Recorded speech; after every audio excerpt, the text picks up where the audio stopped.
Accountancy full covering ഇല്ല.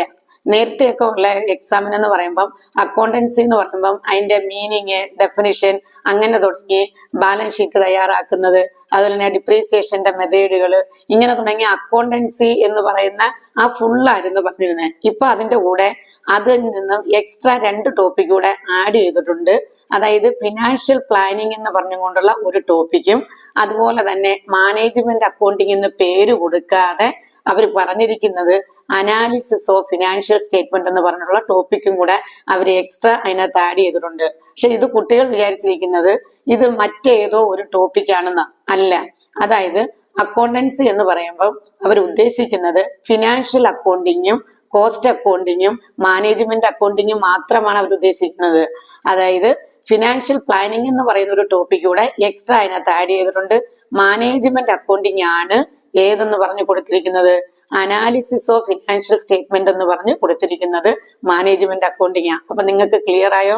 Accounting എന്ന് പറഞ്ഞാൽ അതിന്റെ സിലബസിനകത്ത് പറഞ്ഞിരിക്കുന്നത് ഫിനാൻഷ്യൽ അക്കൗണ്ടിങ്ങിന്റെ മീനിങ്, ഡെഫിനിഷൻ, അതുപോലെ തന്നെ ആ ഫിനാൻഷ്യൽ അക്കൗണ്ടിങ്ങിന്റെ പ്രോസസ്സ് തുടങ്ങുന്ന ജേണല്, ലെഡ്ജർ, ട്രയൽ ബാലൻസ്, അതുപോലെ തന്നെ ബാലൻസ് ഷീറ്റ് തയ്യാറാക്കുന്നത്, അതുപോലെ തന്നെ അതിനകത്ത് കൊടുക്കുന്ന കുറെ മെത്തേഡുകൾ ഉണ്ടല്ലോ, അതായത് കോൺസെപ്റ്റുകൾ, പ്രിൻസിപ്പിൾസ്. നമുക്ക് ഓരോന്നിനെ പറ്റിയും ഡീറ്റെയിൽ ആയിട്ട് പറയാം.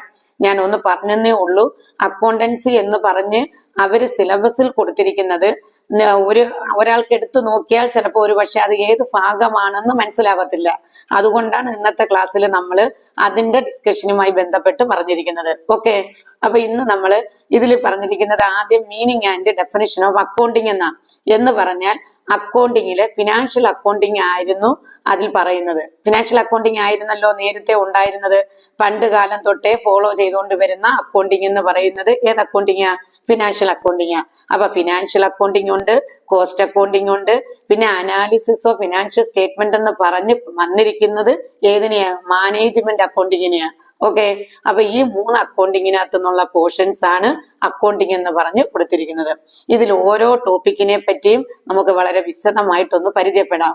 നമ്മൾ അക്കൗണ്ടിങ്ങിന്റെ ഡീറ്റെയിൽഡ് ആയിട്ടുള്ള സിലബസിനെ പറ്റിയാണ് നമ്മൾ ഡിസ്കസ് ചെയ്യുന്നത്. അക്കൗണ്ടിങ്ങിന്റെ ഫസ്റ്റ് ടോപ്പിക് ആയിട്ട് അവർ കൊടുത്തിരിക്കുന്നത് മീനിങ്, ഡെഫിനിഷൻ. ഇതാണ് അവർ ആദ്യത്തെ ടോപ്പിക്കിലൂടെ കൊടുത്തിരിക്കുന്നത്. Meaning and definition of accounting ആണ് അവർ ഫസ്റ്റ് ടോപ്പിക്കിലൂടെ പറയുന്നത്. അത് കഴിഞ്ഞിട്ട് പറയുന്നത് ഓബ്ജക്റ്റ് ഓഫ് അക്കൗണ്ടിങ് ആണ്. നെക്സ്റ്റ് അവർ പറഞ്ഞിരിക്കുന്നത് ഏറ്റവും പ്രധാനപ്പെട്ട അക്കൗണ്ടിങ്ങിന്റെ ഒരു കോർ ആയിട്ടുള്ള അല്ലെങ്കിൽ കാതലായിട്ടുള്ള ഒരു ഭാഗമാണ്, അതായത് അക്കൗണ്ടിങ്ങിന്റെ പ്രിൻസിപ്പിൾസ്, കോൺസെപ്റ്റുകൾ, അതുപോലെ തന്നെ കൺവെൻഷൻസ് എന്ന് പറഞ്ഞ് അതാണ് അവർ അടുത്ത ടോപ്പിക്കിലൂടെ അക്കൗണ്ടിങ്ങിലൂടെ പറഞ്ഞിരിക്കുന്നത്. അതാണ് ഏറ്റവും പ്രധാനപ്പെട്ടതും എന്നാൽ എല്ലാവർക്കും എത്ര മനസ്സിലാക്കിയാലും വീണ്ടും വീണ്ടും ഡൗട്ട് വരുന്നതുമായ ഒരു ഭാഗമാണ് ഏതെന്ന് പറയുന്നത് accounting concept, convention, principles, assumptions എന്ന് പറഞ്ഞുകൊണ്ടുള്ള ഭാഗം. അതാണ് അടുത്ത ടോപ്പിക്കിലൂടെ അവർ പറഞ്ഞിരിക്കുന്നത്.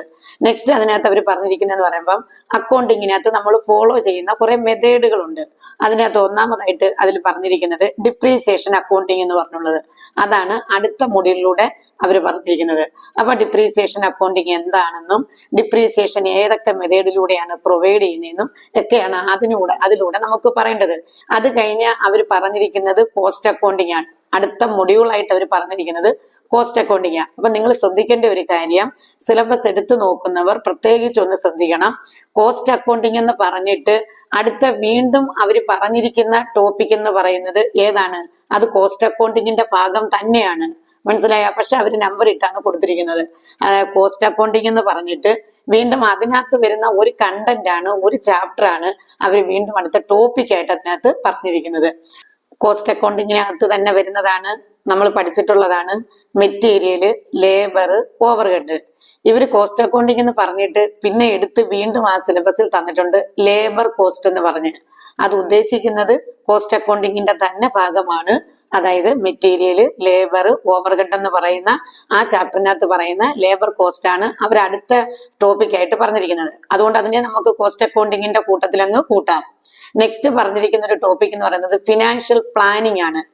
അതായത് ഫിനാൻഷ്യൽ പ്ലാനിങ് നമ്മൾ പഠിക്കുമ്പോൾ ഫിനാൻഷ്യൽ പ്ലാനിങ്ങിന്റെ കൂടെ തന്നെ പഠിക്കേണ്ടതാണ് അനാലിസിസ് ഓഫ് ഫിനാൻഷ്യൽ സ്റ്റേറ്റ്മെന്റ്. അപ്പൊ എന്താണ് ഫിനാൻഷ്യൽ പ്ലാനിങ്, അതായത് ഫിനാൻസ് എവിടെ നിന്നൊക്കെ കണ്ടെത്താം, അത് ക്യാപിറ്റലാണ് ഉദ്ദേശിക്കുന്നത്. കോസ്റ്റ് ഓഫ് ക്യാപിറ്റലുമായി ബന്ധപ്പെട്ട കാര്യങ്ങളാണ് ഫിനാൻഷ്യൽ പ്ലാനിങ്ങിലൂടെ നമുക്ക് പഠിക്കാനുള്ളത്.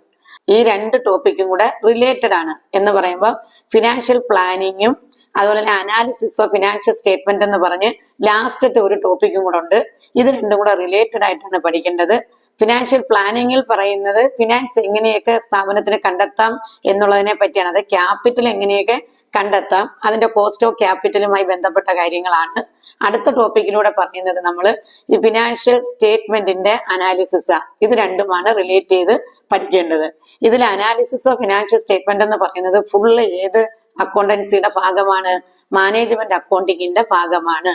നമ്മൾ ഈ അക്കൗണ്ടിങ്ങിന്റെ മൊഡ്യൂളുകൾ അല്ലെങ്കിൽ സിലബസിനെ പറ്റി പറഞ്ഞപ്പോൾ നമ്മൾ വിട്ടുപോയ ഒരെണ്ണം ഉണ്ട്.